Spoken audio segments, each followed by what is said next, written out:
Several developing stories top our news at 5 tonight. And let's start with the bad day on Wall Street. The S&P 500 dropped 6% and the Dow Jones was down more than 2,000 points today. It's now the worst week since 2020 for the stock market. And it all comes after China retaliated against President Trump's new tariffs. Good evening, everyone. We do thank you for joining us on this busy Friday. I'm Chris Thomas. I'm Laura Painter. Thanks for being here. Turns out not even a better than expected jobs report was enough to stop worries about an escalating trade war and a possible recession. Today, Federal Reserve Chair Jerome Powell says higher tariffs will likely raise inflation in the coming months. Yeah, the administration says the pain will be temporary and worth it. Here's the latest from Washington. 2 back-to-back days of dramatic drops on Wall Street. Today, the Dow Jones closed down more than 2,200 points. This week was the steepest decline in 5 years. President Trump's tariffs triggering trillions of dollars in losses in Americans' retirement accounts and corporate bottom lines. The trade war escalated today with China announcing new 34% retaliatory tariffs on all U.S. imports. Fed Chair Jerome Powell speaking today for the first time since President Trump's tariff announcements. It is now becoming clear that tariff increases will be significantly larger than expected.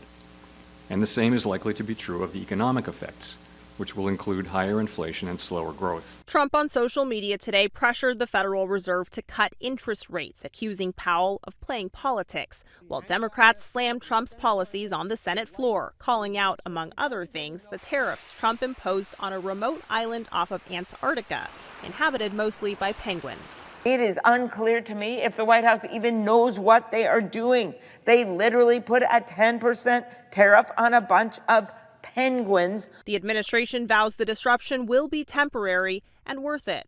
The president rightly has concluded that the current status of global trade is bad for America and good for a bunch of other people, and he's going to reset it. Trump today is at Mar-a-Lago. He and his allies are betting these policies will set the framework for a boom in American manufacturing. The question, how long will that take?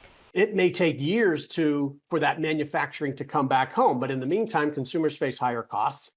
In light of the tariffs, J.P. Morgan's chief economist has increased the risk of the U.S. falling into a recession to 60%, meaning they believe it is now more likely than not we will be in a recession by the end of the year.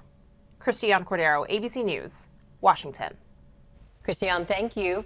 Meanwhile, Governor Gavin Newsom is asking California-made products be exempt from any retaliatory tariffs against the U.S. aimed at the Trump administration. And he's now pursuing new trade relationships with international partners aimed at protecting the state's workers and supply chain.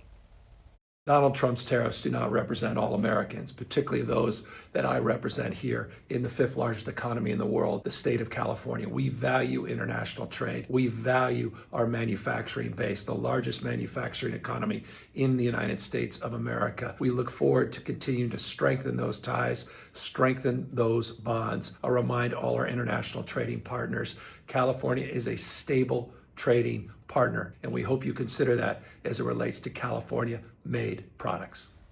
To learn more about the tariffs and how to navigate your personal finances, just check out the various resources we have for you on our ABC 10 Plus TV app. Download for free and watch on your TV.